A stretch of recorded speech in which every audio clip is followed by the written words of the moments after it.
remember that time I was almost gonna hump you in your bed, but you were naked and it was weird.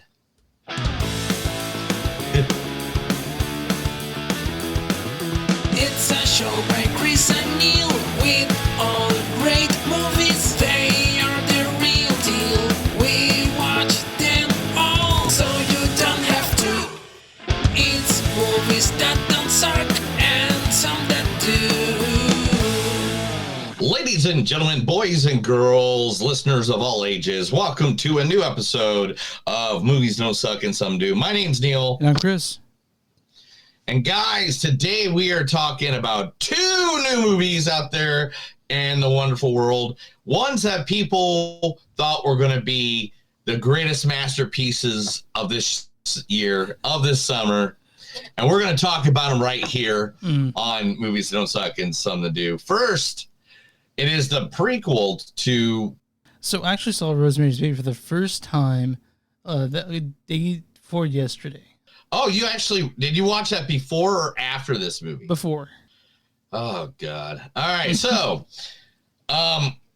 this is the sequel to, not the sequel, but the prequel to Rosemary's Baby, you know, the lovely Rosemary's Baby, one of the classics in cinema history. And this is Apartment 7A, which is available on Paramount Plus for everybody to go see. It is starring, oh man, my computer's going really slow, and because of that, nothing is loading up. I know, but I loaded it like 3 seconds ago, and it still hasn't loaded. There we go, thank you. Apartment 7A starring Julia Garner. You know who you're in business with? They will tear everything you have to the ground. And somehow they'll make you feel like next time it'll all be different. Because you want to believe. They'll make you feel like they fucking care.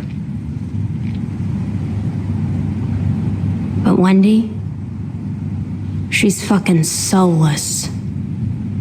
She will rip your heart out of your chest if it helps her get what she wants.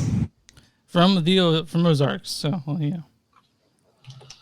Hell yeah! If you don't pull from the Ozarks when it comes to Julia, then I don't know where the hell you're gonna pull from.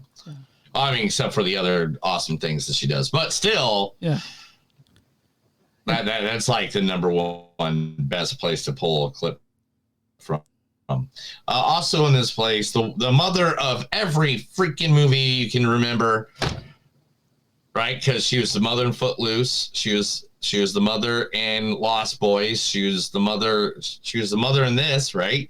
So, or grandmother, I guess, or I don't know. Yeah. Anyway, Diane Wiest. The light concealing cream goes on first.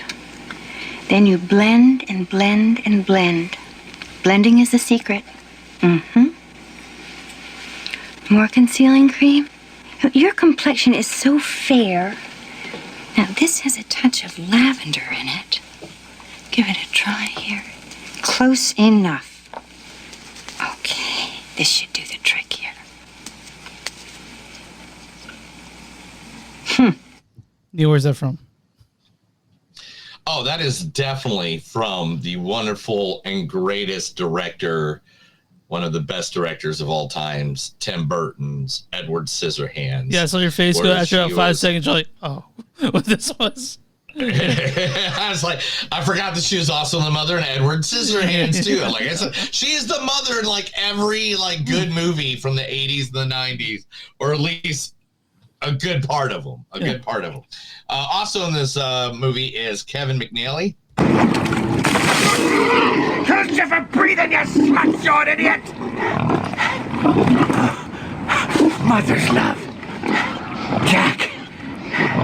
It's no burn to wake a man when he's sleeping. It's bad luck. Fortunately I know how to counter it. The man who did the waking was the man who was sleeping a drink. The man who was sleeping drinks it while listening to a proposition from the man who did the waking. That'll about do it. Yeah. It's Pirates of the Caribbean. Gibbs, that's who he played. Yes, exactly. And last but not least, Mr. Jim. I didn't even recognize him when I was watching the movie until like after when the credits hit. Oh yeah. And I was like, oh, no way. Yeah. Is that Mr. Across the Universe himself, Mr. Jim? I didn't pull from that though. No, I'm sure you pulled from 21. Jim Sturgess. How the fuck did you know that? Well, I wouldn't really care. I mean, my answer's based on statistics, based on variable change. Variable change? But he just asked you a simple question. Yeah, but she changed everything. Enlighten us. Well, when I was originally asked to choose a door, I had a 33.3% chance of choosing right. But after he opens one of the doors and then reoffers me the choice, it's now 66.7% if I choose to switch. So, yeah, I'll take door number 2, and thank you for the extra 33.3%. Exactly. So, how did you fucking know with the 21?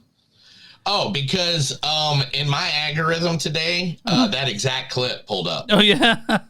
So that meant because I'm attached to my algorithm, I'm attached to my radio stations I work at. Algorithm and our algorithm, who would have looked at Jim Sturgess, and why would that clip be pulled into my, little shorts and stuff like that? Oh wait, as soon as I saw that, I was like, he pulled from 21. Well, I just searched in Sturgess on fucking YouTube. So yeah, it's literally it's like I said, that's why. And so this movie is Apartment 7A, guys. It's the one that is the prequel to Rosemary's Baby. We'll talk about it here in a second. This is a long list of people that we're going to get through here, but that's okay because it's the movie that Francis Ford Coppola worked on for 92 years. But it's financed himself with $150 million. 120 million. Oh, whatever. That's one of the facts. God damn it. Anyway, Francis Ford Coppola, he's been talking about making this movie ever since before The Godfather. Yeah, apparently you even talked a little bit about Lawrence Fishburne on the set of Apocalypse Now about this movie. Yeah, that's how long ago he's been working on this movie. It is Megaopolis, starring the one, the only, one of the greatest Hoosiers in the entire world, Mr. Adam Driver. It's time to let old things die. Snoke, Skywalker, the Sith, the Jedi, the Rebels, let it all die. Rey, I want you to join me. We can rule together and bring a new order to the galaxy. Don't do this, Ben. Please don't go this way. No, you're still holding on! Let go! Yeah, that's from The Last Jedi. So No, really? He was in that? Yeah.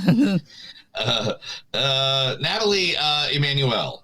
You barely know us. I know enough. Ex-cop, military, something like that. The way you took out them guys shows training. Tech guy, offended by the hacker remark, naturally. Alpha. Mrs. Alpha. Joker. Wrong. Double alpha. Man candy. You know what I'm saying? Man, sit your candy ass down, man. The disrespect is real around here. Life is binary. Zeros and ones. Only two things keep a group like this together. Fear or loyalty. And I don't see a drop of fear among you guys. Where's it from, Neil? I have no idea. What was that from? Fast 7. Oh, was it really? I was sitting here listening. I was like, I don't know. Chris really loves Fast and the Furious franchise, guys, if you don't know. That's his thing. No. Also in this movie, the one, the great, the one, the awesome. I don't think there's a movie this guy's been in that I haven't loved. Everything from Boys in the Hood to The Matrix to gosh, I'm trying to think of all of his movies that he's ever done. I can't even list them in my head. I'll look while we're playing him. The great Lawrence Fishburne. This is your last chance. After this, there is no turning back. You take the blue pill. The story ends. You wake up in your bed and believe whatever you want to believe. You take the red pill, you stay in Wonderland, and I show you how deep the rabbit hole goes.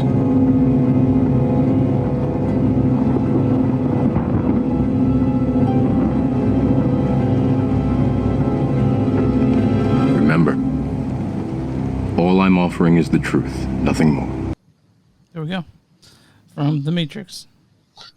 He has been working in film and television since 1972. Oof. It's all time. That is a long time. All right. Anyway, also in this movie is the wonderful... Oh, you go for it. Giancarlo Esposito. A man yes provides for his family. This costs me my family. When you have children, you always have family. They will always be your priority, your responsibility. And a man provides. And he does it even when he's not appreciated, or respected, or even loved. He simply bears up, and he does it because he's a man. That is, from one of the greatest shows of all time, Breaking Bad. Playing one of those fucked up characters all the time. Because he's a man, and the reason he's a man is because I take testosterone now, and it's making me more of a man every day. I almost got 3 bar fights on the way to my desk. Anyway, also in this movie, one of my favorite actresses of all time, even though she plays about the same person in every movie she's in, I absolutely love her for it. The one and only Aubrey Plaza. You know what? I think men are better than women. She's kidding. No, I'm not. They provide for us, and we must obey them because they are our masters. April, stop it. Leslie, you'll never land a bow with that domineering tone. We must always walk behind the men. Yeah, there you go. You're going to get us canceled playing things like that. Like, dude, don't do that. Do not cancel us, cancel culture. I see you 17 people. Please don't cancel we're us. We're just pulling clips. That's all we're doing. Just pulling clips. Chris is doing it. I'll give you his address if you need it. Chris's ex-boyfriend, Shia LaBeouf. X. Do it! I know I said X. Just do it! Don't let your dreams be dreams. Yesterday, you said tomorrow. So just do it! Make your dreams come true! Just do it! Some people dream of success while you're gonna wake up and work hard at it. Nothing is impossible. You should get to the point where anyone else would quit, and you're not gonna stop there. No, what are you waiting for? Do it! Yeah, do it, dude. That is the moment in history that we all knew Shia LaBeouf is completely off his fucking rocker. It was a little bit more for that, but yeah. I mean, like that's what everyone. I mean, there's a little bit more before that, but that was the one that we're like, okay, maybe this guy should have medication of some sort. But talking about someone that needs medication, here's John Voight, everybody. Dreaming? Yeah. Dreaming. That's bullshit. You're not gonna do nothing like that. I'll tell you what you're gonna do. You're gonna get a job. That's what you're gonna do. You're gonna get a little job, some job a convict can get. Like scraping off trays in the cafeteria or clean out toilets. And you're gonna hold on to that job like gold. Because it is gold. Let me tell you, Jack, that is gold. You listening to me? Neil, where's that from? Midnight Cowboy?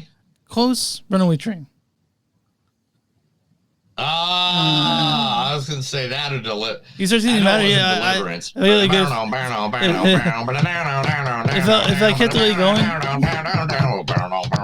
if I kept going, he would call the guy motherfucker. If he would have kept going, he would have called the guy motherfucker. But that's pretty we could have you could have pulled anything. John Voight's been around since the beginning of time. Yeah. All right, Chris, tell it. That's Megaopolis. We'll be reviewing that here in a moment. Chris, tell everybody where we're at. You can find us online, newsdon'tsuck.net. We're on Facebook.com/newsdon'tsuck podcast. We're on Twitter at MTS Podcast. I'm sorry, We're on X, DS Podcast. We're on Instagram at DS Podcast. We're at W2Mnet.com. W2MSmovies.com. You'll find us there. Well, a bunch of other really cool podcasts. We're on Patreon. Patreon.com/We Don't Suck. Go to Blackwood-Productions at TeePublic. You'll find our shirts there. Go Bonfire.com. Just search Who's Don't Suck and Some Do. You'll find more shirts of this there. If you're watching, you need to subscribe. While you're watching, like it. Just need to tell your friends. We like that shit. Also, if you guys want a sticker, I still got some left. They look like this. He still has some left, is what he said, folks. He still has some left. So if you guys want a sticker, and I have some that are. If you see me out there, I just filled up a new wallet so I could take it to Atlanta. So I got it. It's literally got 2 credit cards, my ID, and like 20 stickers. So if you guys want a sticker, just go ahead and send us a message. I'll pay for postage. This is a free sticker, fucking free. All right, and yes. Or if you do see the sticker, click on the QRC code, add us, subscribe, like us, make us notifications, ring the bell, all that stuff, because we want to get paid the monies from the big ad people. I'd like to quit my regular job.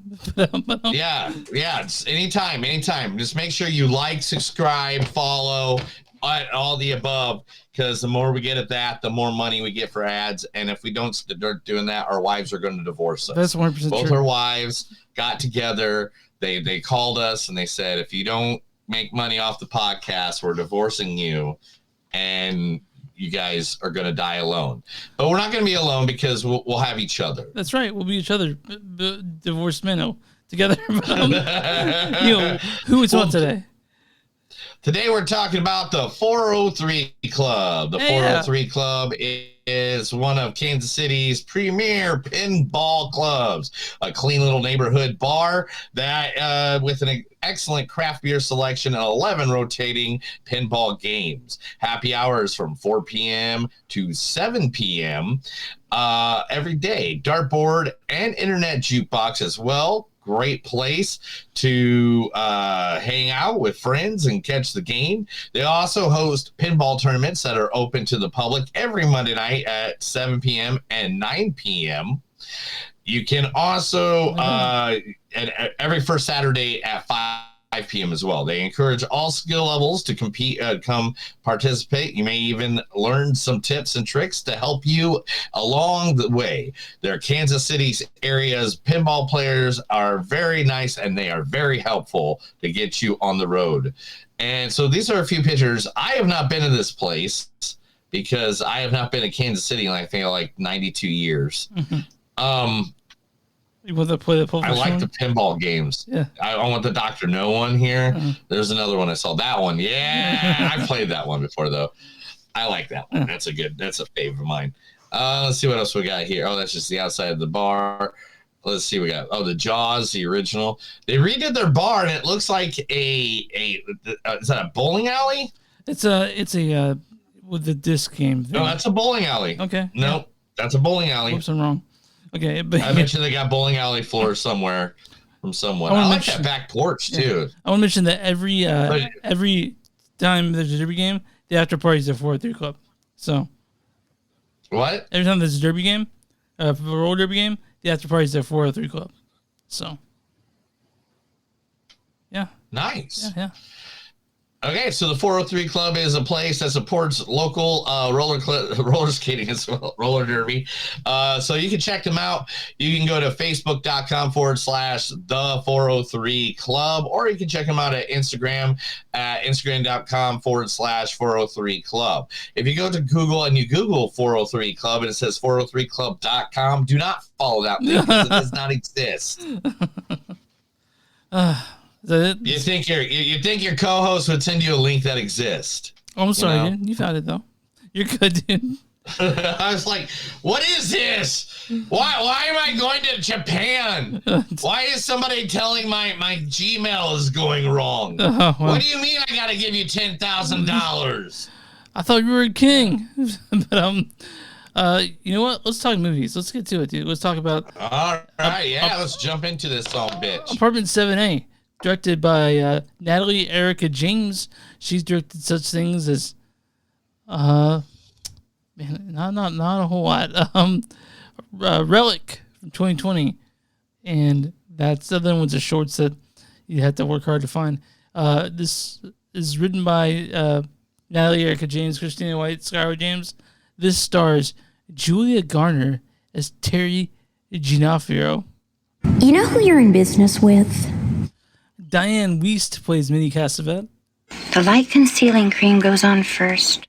Kevin McNally plays Roman Castevet. Hold you for breathing, you slut-jawed idiot! Jim Sturgess plays Alan Marchand. Well, I wouldn't really care. I mean, my answer's based on statistics, based on variable change. Margot Singh plays Annie Ling. Rosie McEwen plays Vera Clark. Andrew Buchanan plays Leah Watts. And that is, we'll see Patrick Lister plays Dr. Saperstein. Neil, why don't you go read the storyline for Apartment 7A? I don't think it's a storyline, sir. I believe it's a novel. Okay, I mean, you don't have to read it. But I got it though. An ambitious young dancer, Terry, dreams of fame and fortune in New York City.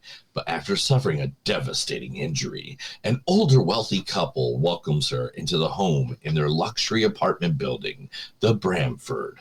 When fellow resident and influential Broadway producer offers her another chance at fame, it seems that all her dreams are finally coming true.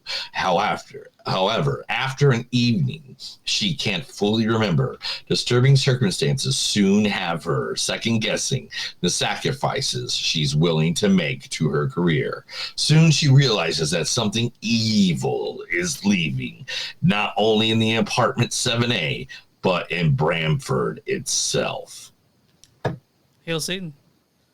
Hail Satan. Yeah. So, this movie. I watched Rosemary's Baby the first time. I'm surprised. Okay, one. I gotta throw this out before you continue with that sentence. God damn it.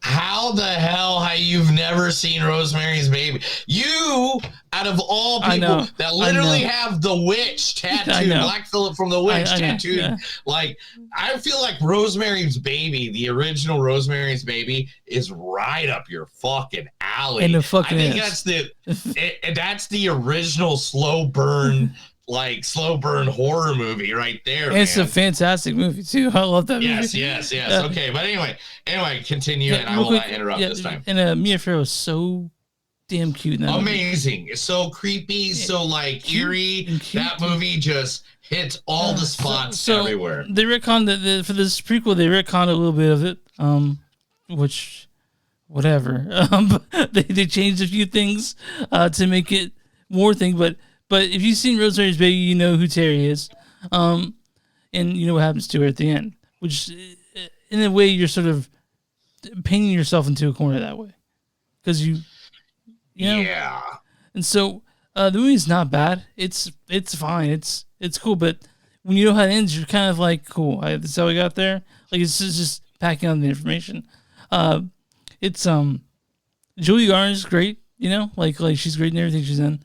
And Diane Wiest is fantastic. Like the Castevettes, they are exactly as I remember them from the Rosemary's Baby. You know, like yeah. And Jim Sturgess, I haven't seen that guy in a while. He's very attractive. But and not just Jim Sturgess, but you gotta give it up to the mom. That's the mom and everything. Where's she at? Boom. Literally her playing that part is what made this movie any good. You know what I'm saying? Not the acting isn't the problem with this movie. No. But you continue on. Here's the problem with the movie. Is it follows the almost exact same storyline as Rosemary's Baby. Yeah, that's why I was upset that I didn't rewatch Rosemary's Baby because I have a pretty good fucking idea what Rosemary's Baby is. I've owned it on VHS, DVD, and I fall asleep to it every now and then when I go to bed. It's one of my favorite horror movies of all time. It's what I consider one of the most classic horror movies of all time. It's a classic one. Yeah, 1968, man. That's old. Yeah. But my problem is just exactly what you said. It is a 100% rehash. You barely learn any new information. No, yeah, I would like a little bit more horror, but in this one, they even the more horror you get is just explained away by they cut it off early because it's just like, you're like, what the fuck? Like, really, they're gonna do that? They didn't do this in the first one, but they went ahead and they're like, oh, we need to hit 10 minutes out of this. Let's make this scene go away with this really simple explanation. So yeah, it's basically the same thing as Rosemary's Baby, almost the exact same thing, and that's the problem. And it's also because of that, the beats are predictable. You know what I mean? That's cool. It was just like everything that went out, that like it was just so much like Rosemary's Baby that it was just like I wanted something new. I thought we were going to get like a different version, a different side, a different thing. Maybe that she's going insane because Rosemary's going insane. I don't know. I was wanting something original, and that's the problem. It was not original. It was just like, seriously, I'm hitting the wrong movie, ain't I? Gosh dang it. But you're just flashing up photos. Look at that. There you go. But those two right there made the movie. Yeah. The good parts of it right there, where it was the old couple that played what's their name? The Castavets, Roman and Castavets, yeah. Manny and all them Castavets. But it's just like I'd rather just go watch Rosemary's Baby. Yeah. It's just like it was great. They tried. But if you're going to make a prequel or a sequel to a movie, I feel like you need to add something that's going to justify you making that sequel or that prequel. You didn't really add nothing to this. All you did is already you told us a story we already knew. Like, if you watch Rosemary's Baby, you know what happens to the dancer. You already know that they give their side of the story in the movie Rosemary's Baby. And so this movie is basically made for people who haven't seen Rosemary's Baby, for them to watch it and then go watch Rosemary's Baby. Yeah. I mean, I did the opposite. I watched Rosemary's Baby first. Yeah. I mean, that's literally what Apartment 7A is made for. It was made for people to watch it, and then they go seek out Rosemary's Baby. And it's like, oh, hey, here's a movie. Let us show you how it's done.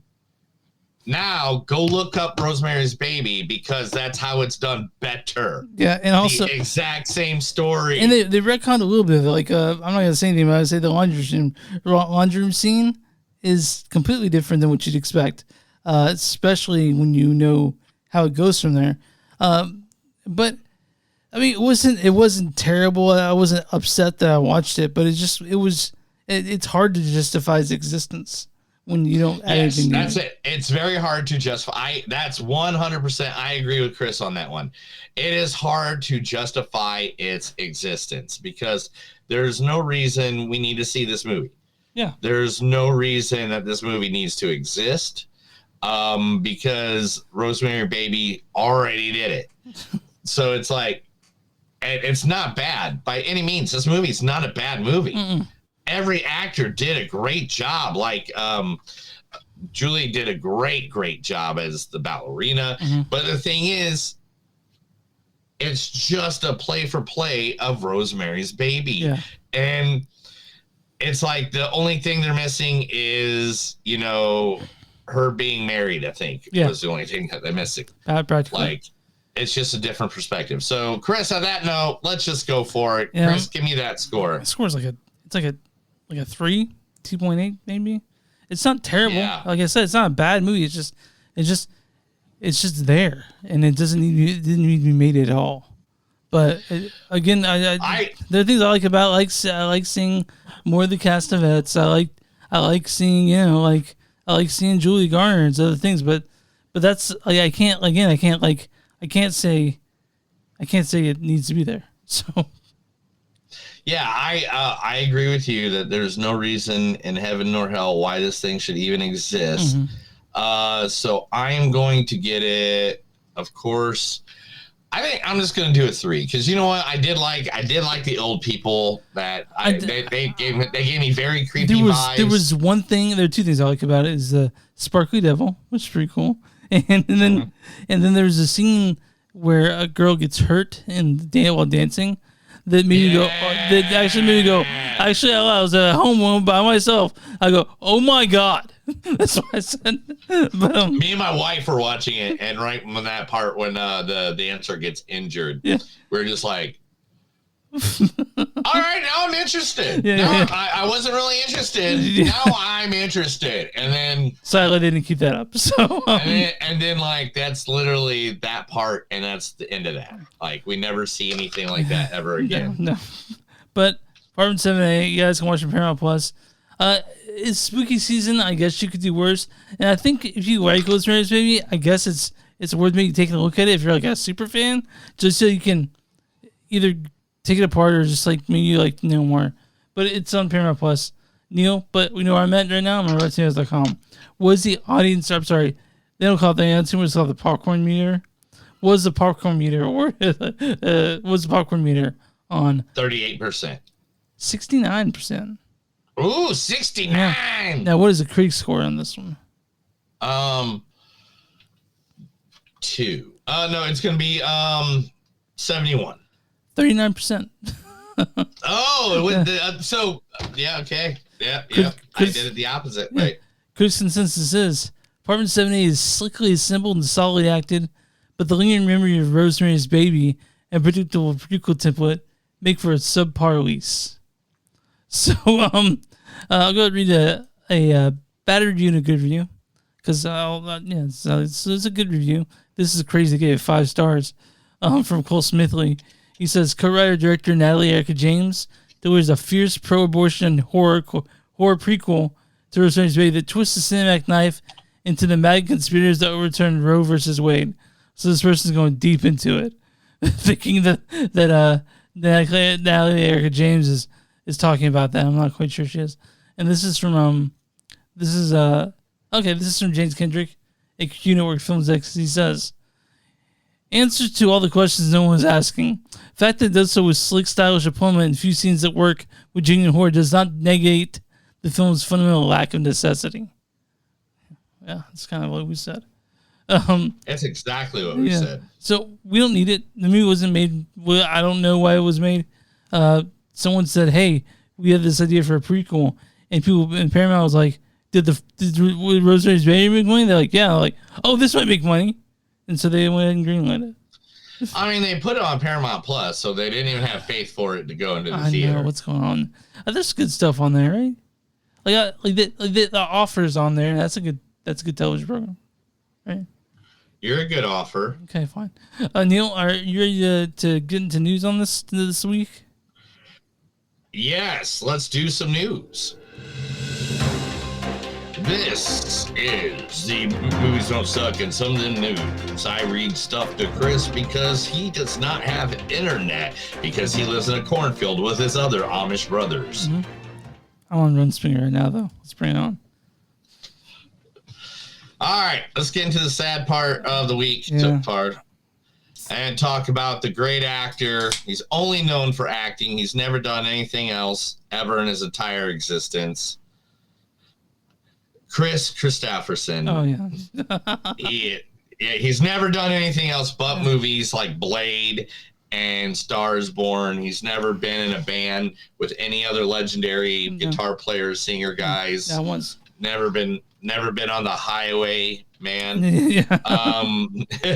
But yeah, the great Chris Christopherson, one of the greats, not only in movies but also American songwriter and actor, has passed away at the tender age of 88. Which I feel like if I make it to my 80s, man, I did it. Yeah, I did too. I'm surprised my 80s. I'm like, fuck. I didn't think I was going to make it past. I was 18 years old, you know, especially with the people I used to hang out with and the family I have. I can't believe half my family's still alive. But anyway, we've made some really poor choices in life, Chris. A lot of poor choices. Robert Englund explains the way that he could play Freddy Krueger is only one way and one way again. And he goes, "There's no Freddy left in me. I could possibly voice a really high-end animated version. That would be the nice to be asked to do, but I don't know I can do fight scenes anymore. I'm an old man. If I have to move at the wrong angle, I'm snapping my neck. And because I'm an old dog, and now give me a break. Stop asking. I mean, how old is Robert Englund? I was close to I did not look that up. That is not not part of what I did. But while you're looking that up, I'll tell you the most exciting news of the week right now. Okay. We're getting a live action CGI hybrid movie of the Rugrats. Do we need that though? I don't feel we need it. I mean, can it be any worse than Garbage Pail Kids? Well, I mean, I remember I watched Rugrats growing up. I know it's Tommy and Chucky and Phil and Lilo and Angelica. I know all that shit. Mm-hmm. But oh yeah. I mean, but I think by the time I was even a kid, I was a little too old for Rugrats. I was more of a Mississippi kid, so. But Robert Englund 77, by the way, if you guys are wondering. But yeah, man, I guess go for it. I'm wondering live action how that's gonna work. You know, I have no idea. Do you just make their heads big with the CGI? It's gonna be gross, man. I don't need baby geniuses now. Remember Saw 10? Oh yeah, dude, we watched Saw 10. Mm-hmm. Well, it convinced him. He believes, so we believe. So we're going to say his name, and he's going to appear. That's right. Tobin Bell is official for Saw 11. Good. The Jigsaw will be coming back. Hopefully they just redo the story and just say, or whatever. I don't give a shit. I just want him back. So I don't care what you tell me. I don't care. You can tell me any stories you want in your entire life. You can be like, a magical genie came down and brought him back to life after giving him a bowl of Lucky Charms. I don't care. Just bring him back. Yeah, they're like, bring him back. They're like, psych, you're not sick, or something like that. Like. But yeah, I don't know, man. You and I quite like the last one. I wouldn't find that I didn't do another one, but hey, it's all about making sequels, so I'll do another one. I'll see another sequel. Yeah, all about talking about sequels, Chris. Guess what Netflix has the complete rights to? What? The entire novels of the Uglies series. The Uglies is a movie that we reviewed last week on episode 336.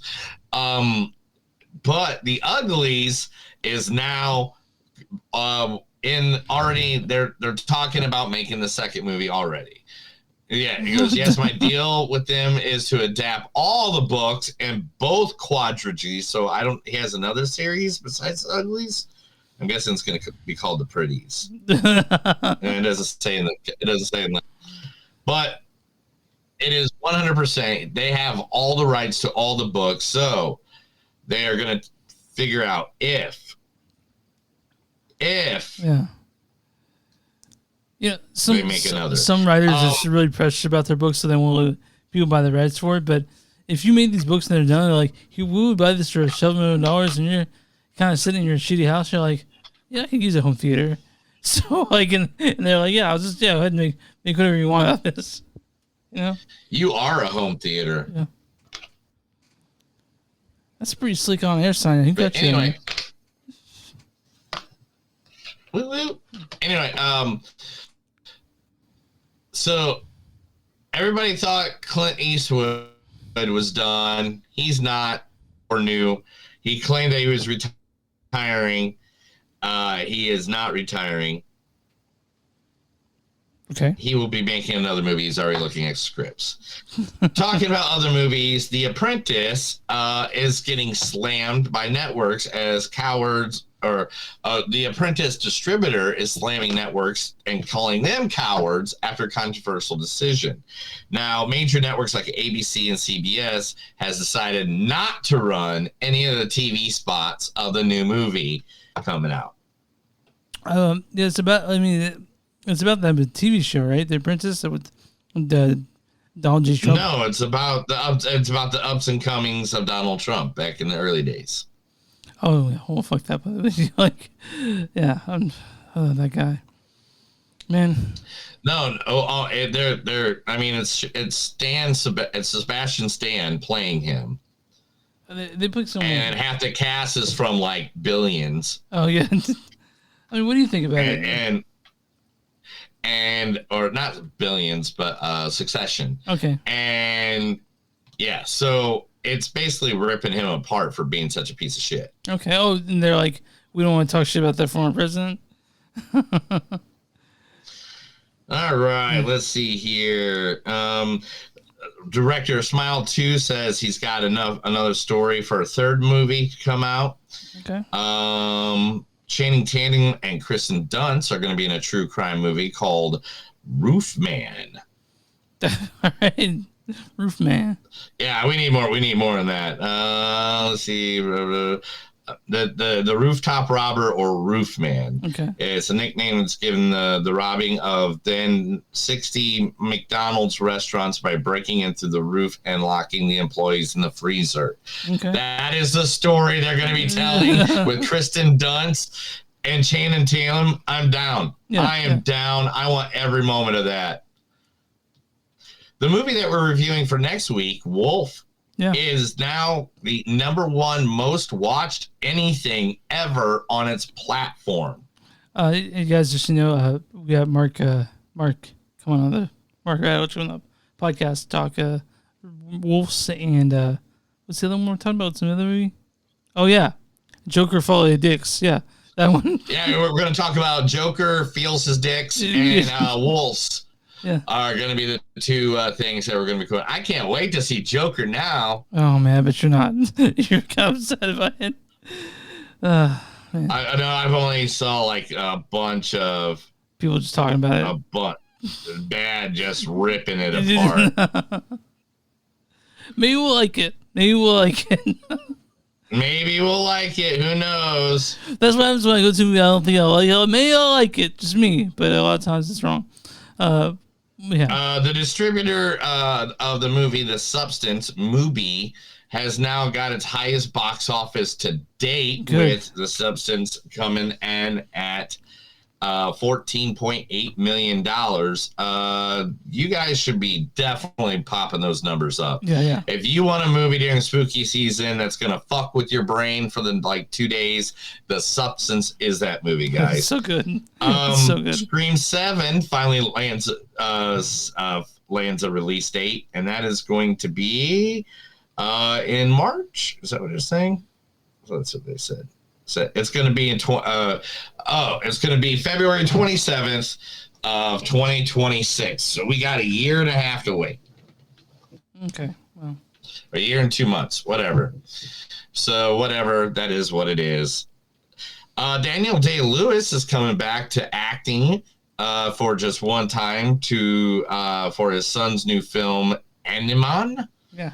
So he's going to be acting one more time. That's cool. I mean, which I'm sure I'll be seeing it. I don't know if it's cool. I mean, is he going to abuse everybody like he did before? Oh yeah, I heard about that. He was a bit of a hard to work with, they say. Everybody's favorite girl from Euphoria, Sydney Sweeney, is doing a boxing biopic that adds sci-fi and Western stars to it. They just added the biopic is focusing on former pro boxer Christy Martin. Mm-hmm. It's directed by David Micken. The untitled movie tells the story of Martin, the first female boxer elected into the International Boxing Hall of Fame. So that's really cool. The people that it added from the Mandalorian, let's see. From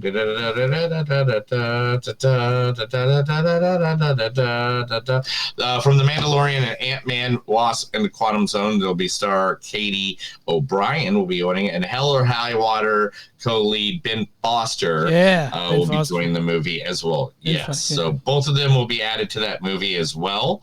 That'll be awesome. Let's see what else we got here. Nobody cares about that. Nobody cares about that. There's a 4K coming out of the most nastiest movie of all time. You know what movie? What's the most nastiest movie? A movie you could not make today. by any means. There's no way. Any other movie could probably be made somehow, but this is the only movie in the history of cinema that could not be remade at this time. Pink Flamingos. No, I think that one would get away with. Okay, which one? What is it, dude? Blazing Saddles gets a 4K, so I can't wait to see that because it always creeps me out to see people look realistic. Oh yeah, it's like it does. You're like that's too close to when they were alive. Del Toro has tweeted that Frankenstein is a wrap, so that's going to be cool. Next March or April is when we're getting Happy Gilmore 2. That has come out. Wait, so like information. So that soon? Okay, wow, that's a quick turnaround. I guess like when you're releasing on Netflix, you don't need a whole lot of like everything else. Like you just hand them the hard drive and like here it is. Okay, yeah. There's not a whole lot of setting up. Yeah. Oh, a movie that we're gonna add to our streaming want list for this year. It started yesterday. Oh, Chris, you're gonna hate when I tell you this. Oh no, what is it? Now streaming on Peacock is a sequel to one of the greatest horror movies of all time. That's right. You can go see both Winnie the Pooh, Blood and Honey, and Winnie the Pooh, Blood and Honey Part 2 on the Peacock. Oh my God. Guess what? We're totally Neil, are you Pooh Bearing it right now? Am I what? Pooh Bearing? No, I am not Pooh Bearing right now. All right, so Marvel's, or not Marvel, but Wicked has confirmed that it is a 2-part movie. Yeah, I know. And everyone knows. Part 1 is going to be longer than the play. I saw the play, but I told you the story about the play getting drunk as shit. Yeah, you got naked and got kicked out or something. I got like the most drunk I've ever been was it one weekend, but I don't know why they're splitting it up, man. They don't need to do that at all. Everyone I know, including my wife, is upset by it. You know. Whatever. Yeah. Money. All right, let's finish it off with some. Well, first, Alec Baldwin's controversial movie Rust finally gets a debut date. What? Yeah. I can't believe they're gonna release it. I can't believe they're releasing. It says after the manslaughter charge, Rust will debut at the I'm trying to say this right. Energia Submerged International Cinematography Film Festival in Poland is where it will first release, and it doesn't say when that is. So whenever that is. All right, we'll hear about it for sure. Yeah, I'm sure we'll get on. Okay, the last 2 stories, I think I saved these 2 for last. One, Blade, the remake from Marvel, which has had so many problems, is on the road again. Oh yeah, finally. Blade has to undergo massive script rewrites. At least 5 writers now. There's take the crack at the store. According to a report, after a series of interviews with different directors wishing to direct the film, because I'm sure a bunch of directors want to try and film an MCU movie. Marvel has come from James Samuel. Samuel's film debut was in 2021. The star-studded Netflix Western feature, The Harder They Fall, which was which Jonathan Majors was the actor in that. So that's just kind of funny. We saw that. But he's the one that they say is greenlit it to be the director. He definitely did have a style about it. So like I'd be interested to see what he does with Blade. But yeah, what else you got? You got one more? Because I have one more giant. One more, and this is the best one. Are you ready for this? James Gunn has announced that he is doing a new hybrid animated DC movie, and it is called The Dynamic Duo, which means Robin is getting added to the universe of the DCU, and this one is going to be talking about Dick Grayson into Jason Todd. Now, if you don't know who Jason Todd people is, Jason Todd is the Robin who was murdered by the Joker back in the 80s. It was the first time you could call a 1-800 number and vote for people to get murdered. Oh my God. Yeah, and he got like you could save him.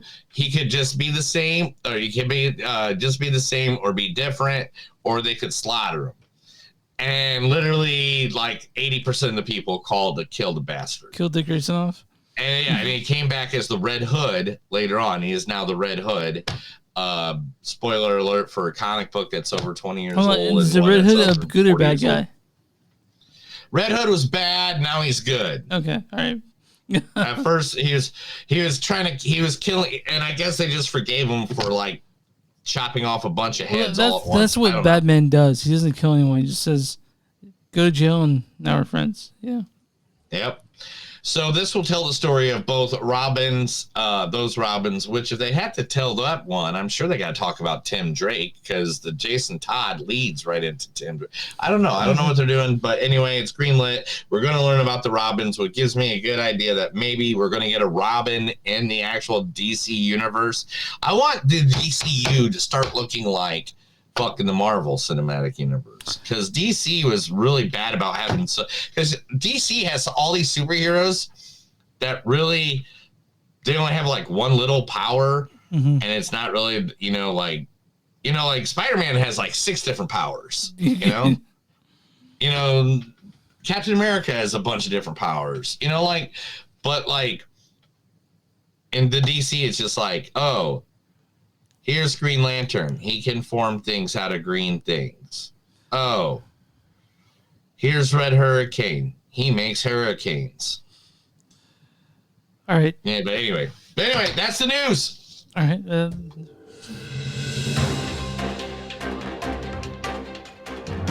That was the movies don't suck and some of them news. I told Chris a bunch of stuff just so we can get right to this part where we talk another movie. Real quick before we talk about this, so Pink Floyd sold their record, their all their money music to Sony for $400 million. Are you ready to see it in a bunch of movies now? Like a bunch of Pink Floyd music showing up in previews, like slowed down and changed up. Anyway. Hey, Hugh. Yeah. Megaopolis, directed by Francis Ford Coppola. He's directed such things as, I'll just list the good ones: Godfather, The Godfather Part 2, The Conversation, and we'll talk Apocalypse Now, which was great. This stars Apocalypse Now. It stars Adam Driver as Caesar Catalina.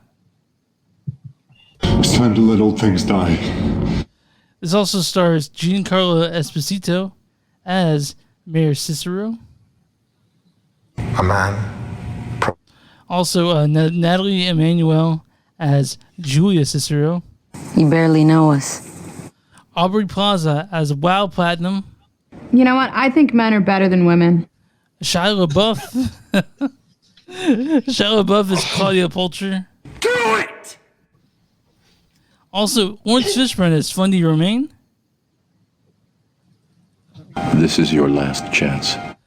And this John Voight as Hamilton Crassius. Dreaming? Yeah. Also, this stars Talia Shire as Constance Cassius Catalina. Jason Schwartzman shows up as Jason Zanders. Catherine Hunter, Teresa Cicero. Grace Vanderwall as Vesta Sweetwater. James Remar as Charles Cathro. D.B. Sweeney as Commissioner Stanley Hart. And we'll say Balthazar Getty.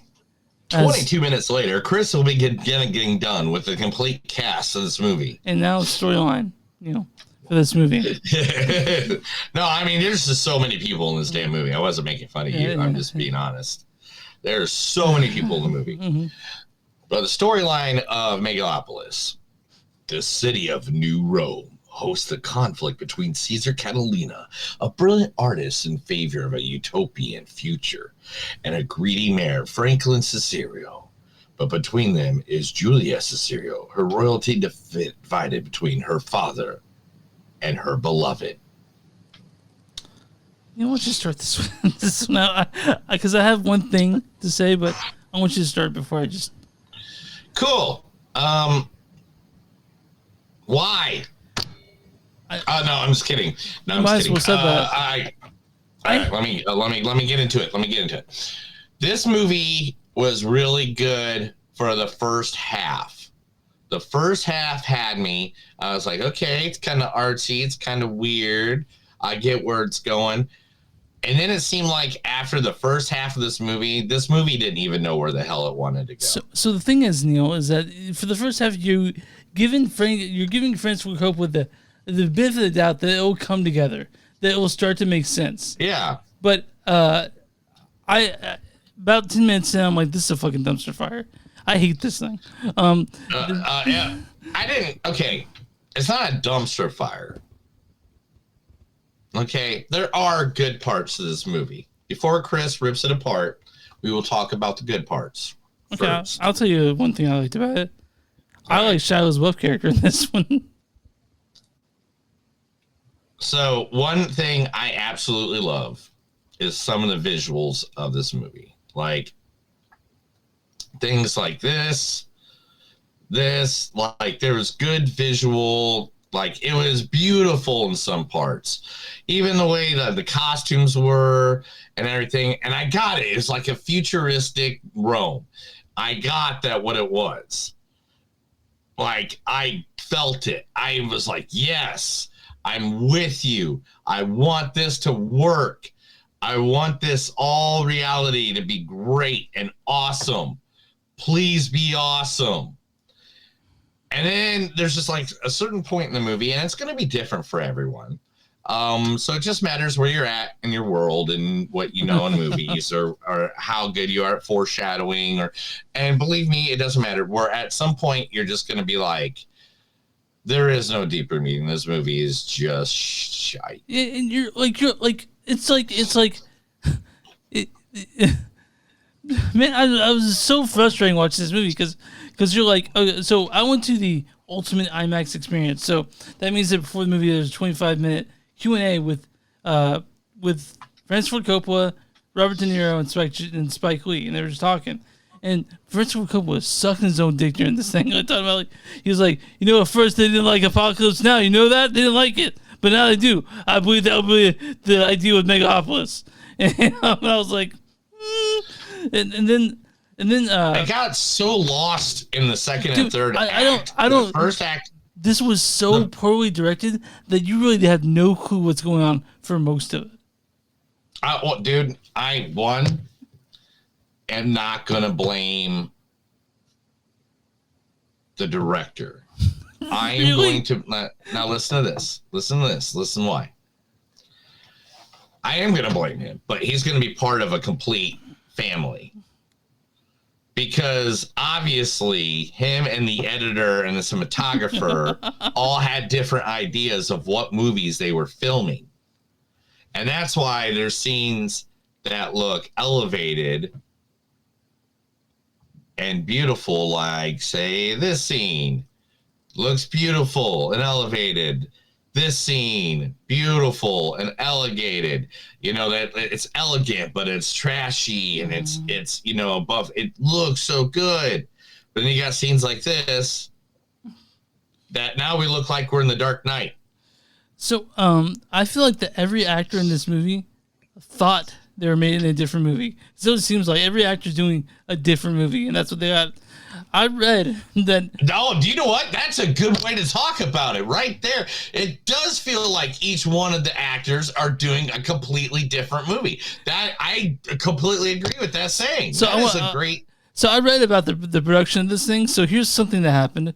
There were days when the people would come on set, and Francis Ford Coppola had no idea what they're going to do that day. He'd be in his trailer smoking weed. And he'd come out after a couple hours of smoking weed and saying, "This is what we're doing." He's like, "They're like, we didn't plan this." Like, it's okay. He's like, "This is in the script." It's like, "We'll do it anyway." So, man, I think for years this was the one that got away from Francis Ford Coppola. It should have stayed because that for way. years, like, yeah, that's what I'm gonna say. It's like I think he had an idea, and believe me, I see the idea. Oh.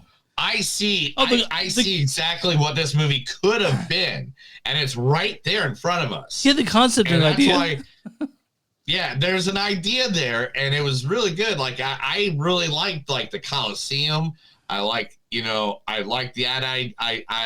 identification of like if the Colosseum falls, all of society falls. Yes. It's like the old Rome. All right, so for people that don't know this. I actually, when I was younger, I was really overly obsessed with like Greek and Roman mythology and stuff like that. So I see the undertones of like using, things of the story of Julius Caesar, the story of the fall of Rome. Like I see like these reflections of stories that he's trying to tell. But it was in such a shitty way that like, it was just like none of it concurred. Like, the actors all did good if you just understood what movie they were trying to act in. This is so totally uneven. Like, it goes from scene to scene with no, like, rhyme or reason. There's the scenes that just seem rushed. There's stuff that happens you think they're going to go back to. They never do. Like, it's just so fucking weird. Yeah, it was weird. It was like, at first I thought it was on purpose. No, it's just hard to follow because it's hard to follow. Well, no, that's why. Well, see, that's what I'm saying. Because, like, there's like when you first see Memento, you don't really know what the hell's going on. The first time you see, what I was saying? That's what I was going with. I was like, man, I'm seeing this movie. It's kind of confusing me. Maybe that's why he shortened it to 2 hours because originally it was supposed to be 6 hours or something like that. I really feel like he would have benefited from making this a 6-part miniseries on Max or something. Yeah, I feel like if that middle and if each area had room to breathe and he had room to tell a story, maybe he could have got all his ideas. Because there's an idea. Where's it at? I'm sorry, I think I stopped him. Is that it? No. Which one was it? There is this fact. He wanted to use the technology from. Maybe I didn't put this fact in there. Maybe it's something I just read anyway. So anyway, there was originally there was a scene where like a building got exploded by an airplane from a terrorist from each family trying to fight each other. And he took that out because he wrote that in like 1989. Yeah. And it was literally in then right after the 9/11. It's too prophetic, yeah. Yeah, it was too close to it. So he took it out of this movie. And I'm like, so where would that have worked in this movie? Yeah. This like I read some facts and I just couldn't understand. I don't understand what I get that the fall of society is kind of like the pinpoint on this, and it's about business versus the poor. I get that overall, but it doesn't really. It kind of just says here, this is how it ended. So, and it's so non-climatic. So, Francis Ford Coppola, if you guys don't know, it's pretty famous. He's financed $120 million to make this. He sold some wineries. And he put the money, and he funded himself. Which, hey, hats off, right? Like there it is. Yeah, hats off to doing that. But then you make this, and I fucking wonder where that money went. Because I do know that at one point he fired all his special effects people. He did that, and that means what? A lot of people after that, a lot of people walked off because Francis Ford Coppola is notoriously hard to work with. Because he's a director, he's an auteur, he has his own vision. But I don't want to say senile, but this is such a mess. No. Chris, I'm gonna wave in there for a second. Yeah, sure, sorry. Just if we talk about this, you know what this guy did? He made a movie that he wanted to see. Yeah. With his $120 million, with some of the most famous actors in the entire history of movies. And he made it with his own money, with the people he liked, as much as he could to try to get the vision that he wanted. This movie was made for Francis Ford Coppola, Coppola, but it was not made for anybody else. That's the problem. Yeah, it was so like he understands what's missing from it to make the story better, but we don't because we don't know what he wanted to do originally. Yeah, he I forget Dustin Hoffman's in this guy's, but he wanted to make this movie, and I'm sure that's super personal to him, and it means a lot to him. But it's just it's a mess of a movie. It's I was excited for it, man. I was thinking, watch this be good, and it wasn't. It wasn't good. It was bad. It was not a good movie. It was upsetting when I walked out of it, and I said I was there. I was there with my brother and my brother and my friend Bobby, and we stood by the door and that same see like we do when we form a circle, talk about what we just saw, and we were like, that was a piece of shit, and it was. This movie is not good, guys. Now, like Neil said, this is a movie not made for anyone else but FFC. So FFC made this movie. He hoped we'd like it, but it doesn't matter to him because he made what he wanted to make. I have so many questions about it that won't get answered because I get no answer. You get no answers during this entire movie. Like, is he fucking magic? Like, what's the deal? Did he get no answers? You get no answers. Did he find this? Did he find Megalon, or did he make it, or did he have to, like the only way? Like, how did it just appear randomly? Is it like Doctor Strange's cape? Like, it's how did all of a sudden it was like it wasn't a thing. He was just thinking about it. The thing happens, and then 5 seconds later, it exists.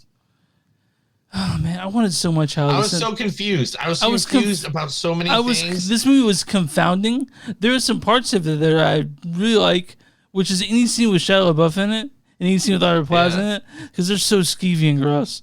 Like I was seeing what Aubrey Plaza was doing to Shia LaBeouf. I'm like, I want that. I don't want to spoil the movie for anybody if they want to go watch it. But okay, Chris, we got to just do this and get this done. We're just bashing this movie for like 10 minutes. What's your score? All right, so my score on this is I like that everybody was in their own movie. And I like that. I like that saying. I really feel like that's a good saying. Man, I had fun laughing at Shia LaBeouf as that character. I saw what Adam Driver seemed like he was like in an old Greek play, and like Shia LaBeouf looked like he was drunk and just wanted to come to work every day.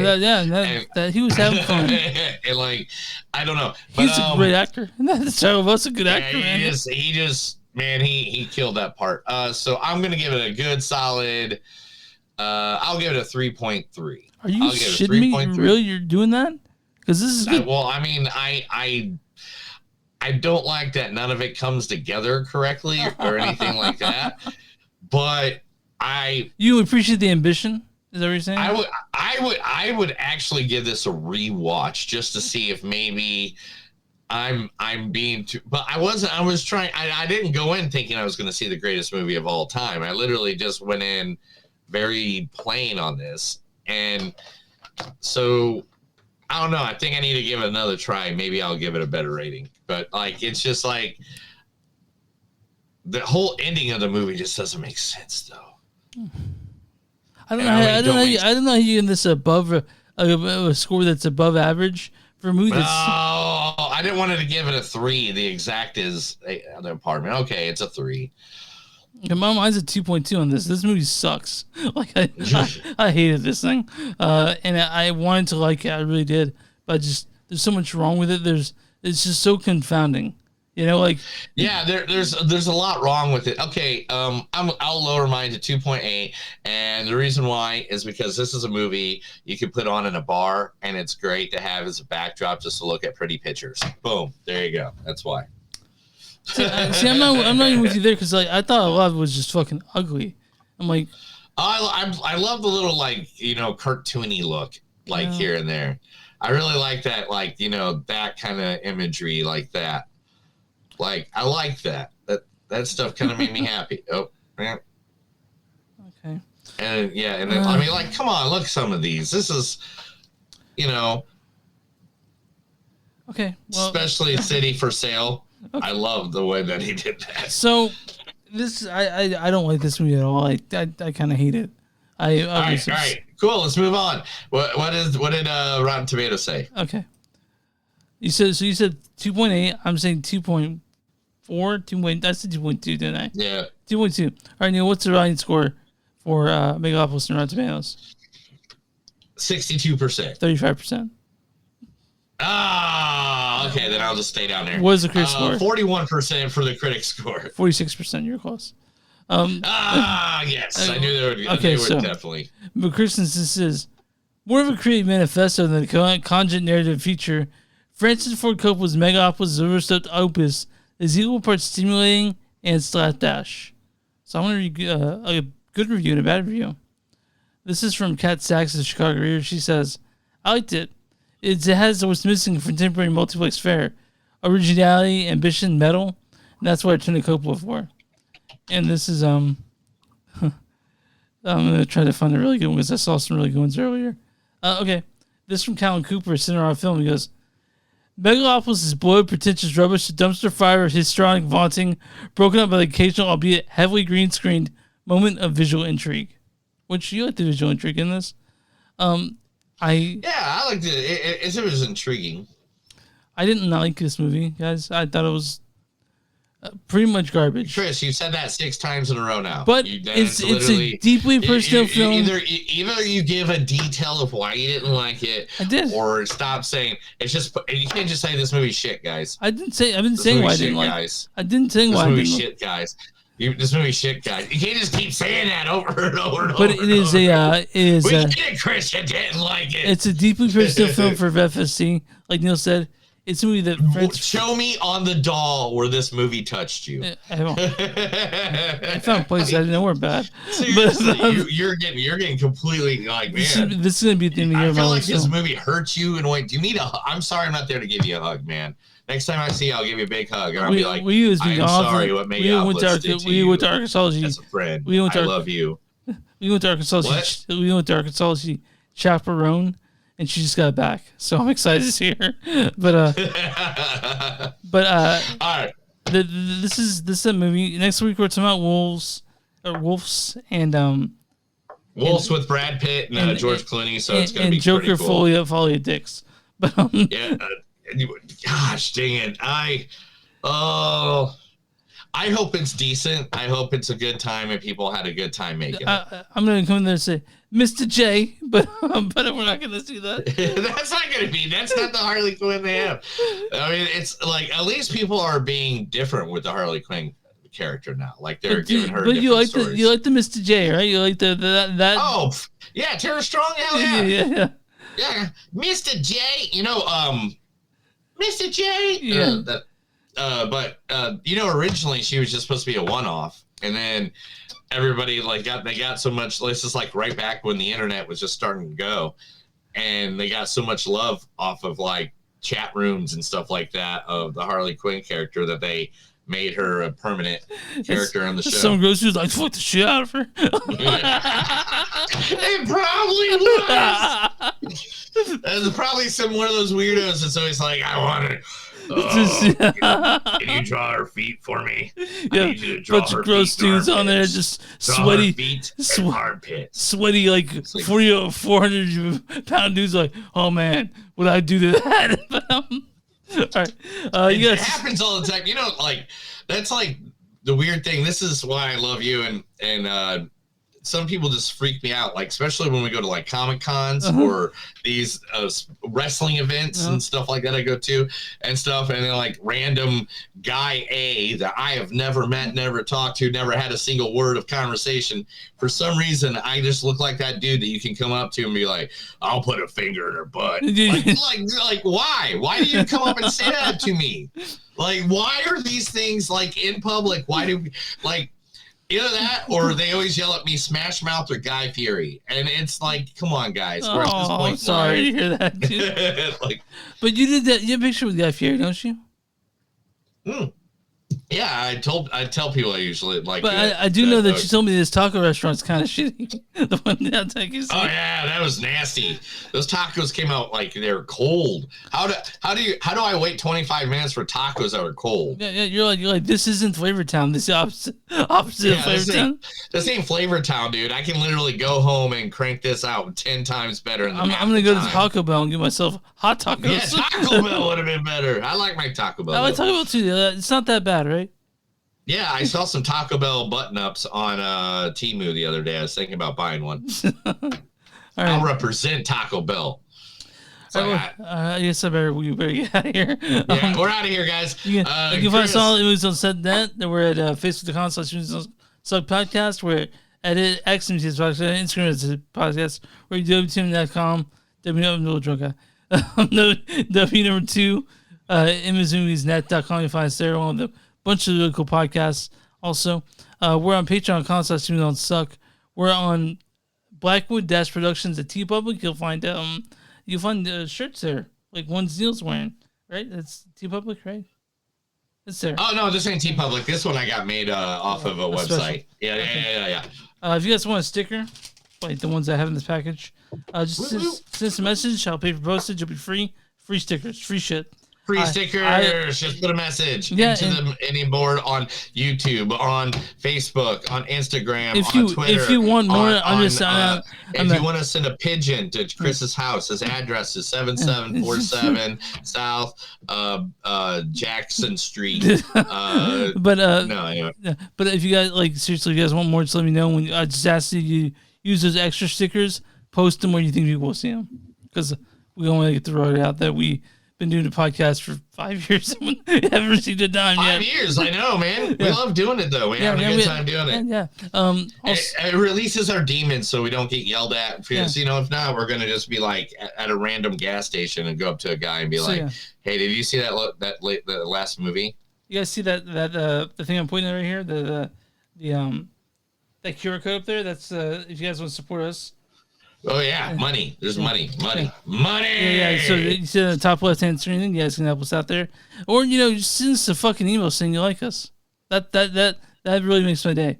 But other than that, Neil, what are your small businesses? How do we help out people? Oh, if you got a small business, let us know. Send us the information anytime to me, to Chris, and just say, hey, support these bastards. And we'll be like, yes, we will support these bastards, to our thousands of listeners and our millions of followers. Are you ready out here? I guess, yeah. I got to go eat. I guess. Oh, yeah, I'm going to Atlanta in the morning. Woo-hoo. Oh, yeah. How long you be gone? Till Sunday. It's just a couple days. Okay. That's another episode of Movies Don't Suck and Some Do. My name's Neil. I'm Chris. And remember, guys, if you ever meet a nice, lovely old couple that wants you to live right next to them, don't take the tea they give you, or you might wake up with the son of Satan in your tum-tum. Have a good night.